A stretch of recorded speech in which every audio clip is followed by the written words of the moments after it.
Ayo! Now that you're here, let's talk about my third ever Scrabble tournament I've ever participated in which some pretty crazy games went down. Starting with Game 1, my biggest win of the tournament, but perhaps my worst played game. I started the game by missing my opening bingo of metrics. Later in the game, I blundered playing tube. I was tunnel visioned on finding a way to set up my S on the triple word score. All my best moves are playing down from B10, like Butte. It scores way better, and it doesn't create such a good spot for any potential S's, R's, or D's that my opponent might have. Luckily, he didn't have any of these, leaving me to score big with says on my next turn.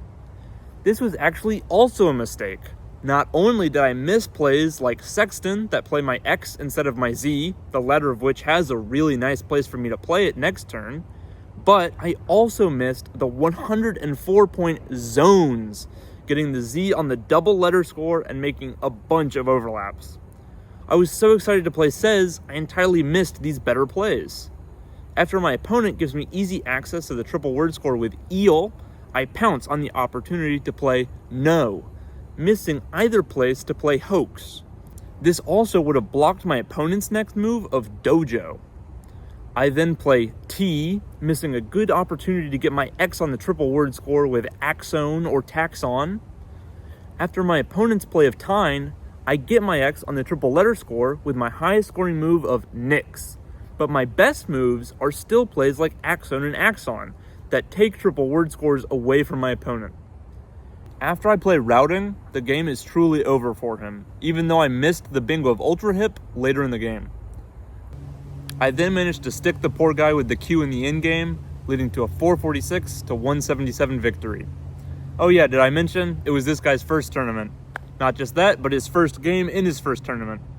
I feel like my second worst fear for my first tournament game would be going against an opponent who draws both blanks while I get stuck with the Q in the end game. My worst fear would be said opponent also happening to be a YouTuber who then makes a video complaining about how bad he played in a game where he beat you by 269 points. If you're watching this, my bad, bro. You've got serious promise and I believe in you. Just watch my videos and you'll be a grandmaster in no time. Or at the very least my level in about a week. On to game 3. Shortly into the game sees me missing my bingo of re-raise. After drawing the blank, I have many different bingos, including erased, parades, and seaward. But I can't find them through the double A's and instead play one of my A's off to fish for more bingos. Hopefully the type I can find on my rack. This is quite disappointing that I miss some words that are absolutely part of my vocabulary. I definitely should have been more willing to let my time go down while I actually found a bingo to play here.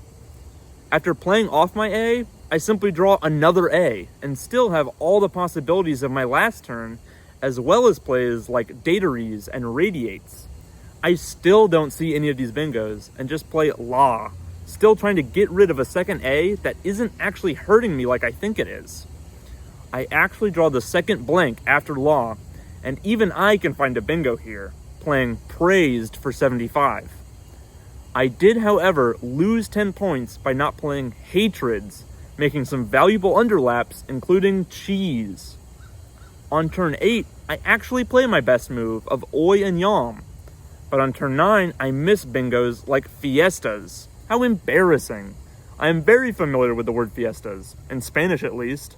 I didn't even think of it in the Scrabble game. Maybe someone needs to make a video about what Spanish words are playable in English Scrabble. Wait a minute, I can make that video. In fact, expect it next week. Anyways, I then miss the potential atropines and instead play groan. After, I am swamped with 3 E's and 2 I's, and instead of a play like eerie to get rid of some of them, I play pet, trying to set up my S. Sadly, my opponent also has an S, and uses it to play mush, causing the game to go from an easy win for me to a bit more of a tight race. After I play lie, still trying to get rid of I's and E's, my opponent plays zoo for 42 points. It briefly occurs to me that I can't remember if oof is a valid word or not, and I consider challenging on the basis of there's no way you could play the Roblox death sound in Scrabble. But then I think back to one of my videos about the 3-letter words, and I remember oof, Ork org oft op for obi, obi, oik of ops. Glad that came in handy and told me not to challenge. Because of mush, I now have the very last S and play tune to set up a good place to play it. The key flaw in this play is tune can also be hooked by the D and the R, and I probably should have played something like tui instead. My opponent responds with vet, leaving open a spot for me to play my best move of swain, which I quickly do. Sadly, this sets up a great place for my opponent to play Xai. This leads into an endgame where my opponent lets me get away with one of my few phonies of the tournament, type with an I, leading to a disappointing 341 to 374 loss for your boy. Anyways, on to game 4. I get very lucky in my 4th game to start the game by drawing this rack, and quickly play cleaner for 72 points. A play like Sinter actually would have been slightly better here, because it doesn't set up such good spots for my opponent's power tiles that cleaner does. Luckily, my opponent doesn't have any, and instead plays clear, letting me play Mo, blocking spots for potential X's and Z's my opponent might have, and setting up a spot for my J. However, this is kind of overthinking things, and a simple play like Mojo or either plays for Joe would have been better here. Still, my setup pays off, as after my opponent's play of U for 30, with which they could have scored 7 more points if I hadn't played Mo, I am able to hit the spot with Joe for 40. After my opponent plays P, I entirely miss my only bingo of whiniest, and instead play Hen. My opponent then plays Jam, which I was sadly unaware it takes an E hook for words like etui, and I didn't want to use my S to play sweet, so instead I got rid of my U and extra I with tui for fewer points. On my next turn, I play O to get rid of duplicated tiles, missing plays like Moo and Moo, the latter of which would have blocked my opponent's next play of Chi for 44. I am then able to find the bingo of Mossier, but I do sadly, but unsurprisingly, miss this spot for Isomers for an extra 27 points. After my opponent's Ken, I play Vug, for once my best move, getting rid of my clunky tiles while scoring well, going on to win this game 409 to 384, despite challenging my opponent's valid play of Oxid, which in my defense looks completely wrong without an E. Another game I'd like to talk about is Game 5. At this point in the tournament, I was 2-2, and I was about to go against the guy who was 4-0, having defeated everyone he had gone against, including the 2 people who had beaten me. There was no way I was winning this game, and even if I did, I was still out of contention for the tournament as a whole. So I just decided to have fun and try and play my best. My opponent opens with Bid, and I follow with Beat, setting up a spot for my Z. My opponent spots this immediately and plays Crit to try and partially block it. Luckily, I am still able to play Zip for 65. He follows this with an incredible Sextant for 87, not only managing to bingo with the X, but even getting it onto the triple letter score. My one solace is that it gives me a good spot for Maims, though I would have been better off if I had noticed my singular bingo of Gammiest.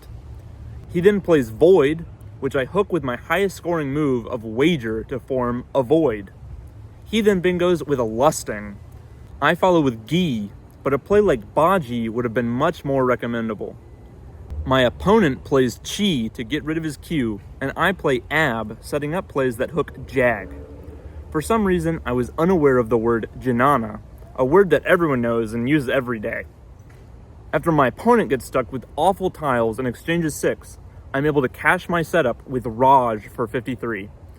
This does let him play Day, but I'm not too sad about it when I see that I can bingo with Flaunter, my only bingo, leading to a narrow 432 to 391 win for me, despite failing to challenge my opponent's phony of Re-Wagers, an anagram of the valid Wagerers.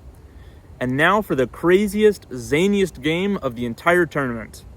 Game 2. Shortly into the game, I hook my opponent's coda to form Codal. Apparently this is not a word, but I think it should be. How else would you describe something that pertains to the coda? That thing's Codal. The NASPA word list has some explaining to do. But no, this is not the robbed by the NWL I put in the thumbnail. That comes later. My opponent clearly agreed that Codal should be a word, Or at least he wasn't confident that it wasn't, as he didn't challenge. Later, I play Chi, getting rid of my Q and setting up a good spot for my S. Nevertheless, later in this game, I find myself down 166 to 301. But this is my rack, and I find the bingo of ironing, though it would have been a slightly better play to slot it 2 spaces up. He then plays mop, and I lose 8 points by playing Java instead of jaw. He then plays Ute, and I am in this position with both blanks, but also a bunch of E's and A's. I see a play to get rid of them and leave a good rack for my much needed bingo with Gay, but I could have accomplished the same thing with the much snazzier and higher scoring R. Still though, Gay does open up far more of the board to play any bingos I draw, so despite seeing R, I decide not to play it. After my opponent's play of Poise, I am facing a deficit of 77 points with only 2.5 minutes left on my clock and no tiles left in the bag. If I can find a bingo with these tiles, I will win the game by getting a 50-point bonus and collecting 20 points from my opponent's leftover tiles. But if I don't play a bingo this turn, I will definitely lose.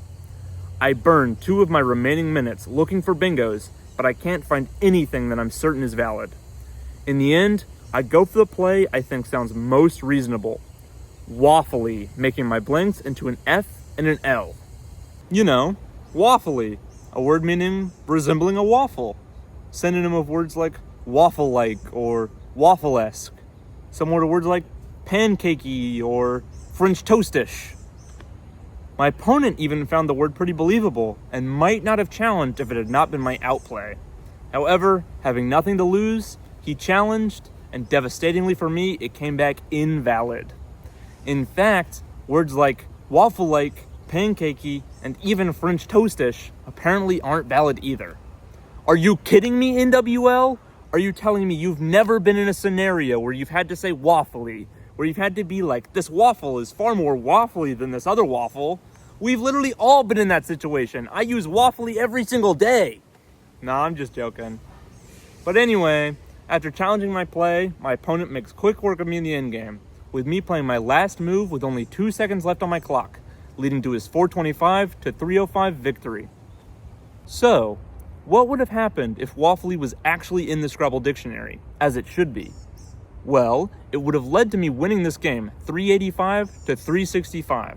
That would have made my record 4-1, the same as the top 2 placers in the tournament. In fact, it would have made my spread 314, a high enough tiebreaker for me to win the tournament as a whole. Of course, there is little utility in trying to imagine what would have happened if waffly had been a valid word. It is far more useful to imagine what would have happened if I'd been more willing to spend time looking for bingos, even willing to let my time run out, long enough for me to find my one valid bingo of Freeway. Even if I had lost 10 points by going over a minute, Freeway would still score more than waffly. And even after several minutes, it would still score enough for me to win this game. This is definitely my biggest regret of the tournament. A single missed bingo that decided everything. A common word I definitely knew, but couldn't find. And instead of risking losing points off time, I decided to play a phony that I knew was probably invalid. Still, bingos with 2 blanks can be harder to find, and especially so for compound words like freeway. So I'll try not to beat myself up too much about it. Still though, that is my biggest takeaway for this tournament. I felt a lot better about my word knowledge compared to my last 2 tournaments, especially when it comes to the shorter words. But there were quite a few times where I had a bingo on my rack and I just couldn't find it, even if it was a word I knew. So trust, in preparation for my next tournament, I'm going to be in a regimen of anagramming 24/7. As per usual, my other big takeaway is just how much I love this game and the community that plays it. This tournament was super fun and I'm really excited for my next one. I hope you enjoyed this video. If you did, make sure to hit that like button and make sure to subscribe so you get notified for next week's video about how Spanish Scrabble differs from English, but also what the 2 have in common. Have a nice day.